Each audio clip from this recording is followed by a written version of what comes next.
Tata ইনভেস্টমেন্টের IPO open হতে যাচ্ছে 6 অক্টোবর থেকে এবং সেটি ক্লোজ হতে যাচ্ছে 8 অক্টোবর। তো আমরা দেখতে পাচ্ছি 3 দিনের জন্য এই আইপিও ওপেন থাকছে।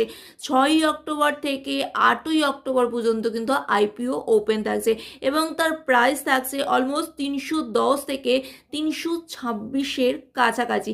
টাটা ইনভেস্টমেন্ট আইপিও নিয়ে আসতে যাচ্ছে এবং তার ফলে টাটা ইনভেস্টমেন্টের শেয়ারের মধ্যে প্রেশার তৈরি হয়েছে দেখতে পাওয়া যাচ্ছে।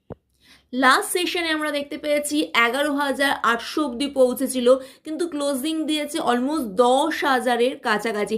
এই পেছনের এক মাসে আমরা দেখতে পেয়েছি যে দারুণ একটা প্রফিট কিন্তু আমাদেরকে এই টাটা ইনভেস্টমেন্ট দেখিয়েছে। দেখুন কন্টিনিউসলি 7,000-এর লেভেল থেকে প্রায় 11,800 অব্দি কিন্তু পৌঁছে গেছে।